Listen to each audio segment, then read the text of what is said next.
All right, we're back, and now we're going to talk about UFC Tough.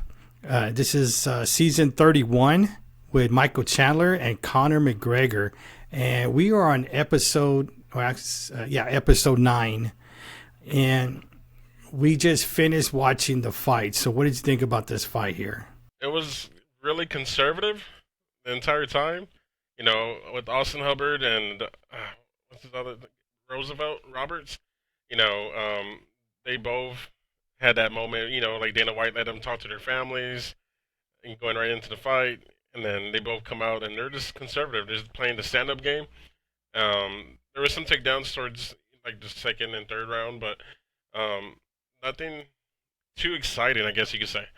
But I was kind of upset. Roosevelt should have played that jab. He had that stiff jab straight down the middle that was landing on Austin's face multiple times.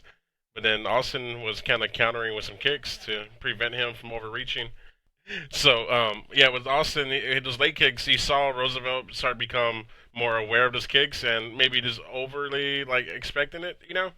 So then he stopped going for his, I guess, his game plan, whatever that was. Who knows? Because they both train in the same gym. They decided not to go with Yeah. McGregor. So, do you think because they didn't have coaches on the side, they weren't able to go forward a little bit more than what they should have? You Yeah, know, I think so. And I definitely think that plays a factor, right? Because the coaches are kind of like re-guiding them to the game plan and the strategy, and because they. the only coach I heard was just Conor McGregor, and actually Mhm. Roosevelt got the push off the other guy because McGregor goes, "Hey, do a push off or whatever," and it worked, and he got up right away, Roosevelt. Yeah, yeah. So it was. I don't know. It kind of sucks. It's a sucky situation, right? Because they're just teammates fighting each other, and we're gonna see that two more times out of the four. With this one already finishing up, but it was just a quiet gym. It was a quiet arena. Nobody was yelling too much. Just McGregor on the side, kind of smiling and enjoying the moment because he has nothing to lose right now, and he's just you can see him. He's kind of like bittersweet, just enjoying the moment, just looking at Chandler, pacing back and forth, and he spoke up though. That was pretty nice to see. I lost you for a while. Okay, I lost you for a second. Yeah, I do. Okay, but yeah, McGregor, he spoke up when he had that urge to, but other than that, it was just not much coaching. These guys are just in their head playing whatever game it was, but it wasn't the right strategy. I felt like for both sides, like it was a hard Yeah. decision almost. I felt like. So I wonder if all the, I guess, the audience, which was the Mhm. teammates, do you think they probably told them not to talk, or I wonder if they just misunderstood, like they couldn't yell or anything? Because I would have been like, if I was there, like kind of, hey, do this, do that, or I don't know. It was quiet. Even in the beginning, they said it's going to be a quiet fight. So I was kind of confused on that because McGregor was the one doing the talking. Yeah, I think You that's know. just like a rule for all of them. They just kind of either even if they discussed it or not, like they all knew there was going to be in silence and let the best man win. So it was just like a weird audience to see happen that tough. Yeah, I mean, I'm not a fighter, so I don't know, but I think I would have probably put a better performance on, knowing that you have to make your mark and tough enough. Because I think even McGregor said it looks like a sparring session in the first round, and Dana White at the end said, "I expected more from this. This was, wasn't very uneventful. It was no fireworks or anything." Yeah. So maybe this might persuade like the decision for the last two guys who might consider joining in Connor's team to get that exclusive coaching, and creating an actual strategy because you can't talk in the same room when you're against your own teammate. But if you're Yeah, in that's different weird. rooms, you can create a game plan, and then if you start deviating during the fight away from the game plan, you have somebody to correct you, in the process. Because that happens a lot. Because live action is a completely different thing. And, like every time I'm like talking to Liam, coaching him on the sidelines in his jiu-jitsu tournaments, Yeah, it's yeah. tough. Versus like when I watch him by himself and I tell him I'm not the coach, I'm gonna let you do your thing. Unless I see something like really bad, and then I'm gonna call it out. But and then you see him and he starts making mistakes, and I call it out, and then he readjusts to what he needs to do. So that's just a Wow, all child. These right. are grown ass men, but I feel like it's to a certain factor, kind of the same experience. But I So wonder why. I mean, they have more than one coach on their corner, so I wonder why didn't they have one coach on one on the other? I mean, I'm sure they're specialty coach for something, but I think one coach would have been okay. I just don't understand that one either.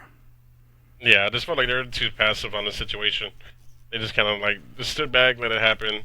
It made for a boring episode. I feel like um, Yes. it was upsetting, and I thought Roosevelt was gonna win going into the fight, but then at the fight he didn't really perform like I was expecting. Because both of these guys had first round knockouts, right, or Yeah. TKOs, and Yeah, because going Roosevelt into had this. the record of the fastest knockout, I think, or almost did. Mm-hmm. And Yep. I actually You thought just see Austin those. was going to win. Yeah. I I thought thought he Roosevelt had was. the advantage with the height advantage. He was 6'2", and Roosevelt I was what 5'9", 5'10". Definitely had a good reach I over don't him, know. but Had a it 2 inch, didn't. I think. It didn't happen. So this makes for a boring recap because Tough 31 season or episode 9 wasn't too exciting. Um, No, it wasn't. but I as we know. look into next week for bantamweight, it's two team chat. Oh no, wait, it's let me see. These It guys should are be both Chandler. Chandler, Yeah, I think so. right? Okay, you Yep. got Timur Valev, And Valev, and then Brad Cantona. So yeah, I'll probably just use the first name, Brad. yeah, so And Brad, I mean, Brad was, I think it was episode 6 when he was pretty much losing throughout the whole fight and it got dominated, and he got a submission at the very end of round 3 or round 2, whichever one it was, and he pulled off the win from that. But I I didn't expect him to win. Watching the first round, I'm like, man, he would just. I mean, the other guy was just all over him. yeah, I believe I forgot who it was that he beat, but the other guy was so defeated. He was so pissed off that he messed up. But that's what MMA is about, right? It's not just about throwing punches and you're getting close to knocking somebody out. You got to finish the fight. And that guy weathered the storm, and submissions are still deadly, even though you're kind of hurt, especially if you're on your back and you see that opportunity, and boom, submission. So, um, it's gonna be nice to see him come back, after that near loss, and see what he does now. Because now he has like a chip on his shoulder. He has to prove something. Because everyone felt like he lost that fight. That's in the room. Even his own teammates who won't say that to him, but he knows it. So that'll be exciting to see what happens. But I'm excited to see like if there's momentum in using McGregor to their advantage now. Because being in the same room, the same gym, with your teammates training, it's like the Because I Simon. think they already picked their pick, so I don't know if they could go back to it. Or I don't know if they want to. I think this is more of a loyal system right now for them Yeah. to do that. But I mean, going back with the backstories that they put on there for Brad, he said, I want to go back. And then every time he would go back, he would lose. And then he'll work his way up, go back, and he would lose. And then he came over here to Tough, talk a big Mhm. game, of course, and then about winning for my family and all that. And then he almost lost, but he pulled off a submission. So hopefully, he has some drive in him and just to finish that off Right. because he really Yeah. needs a win. Yeah. And Timur, I mean, he's from Dagestan, and I mentioned to you, you missed it because you don't like, your little sneak peeks for next episode. But Nope, there don't is want to a watch it.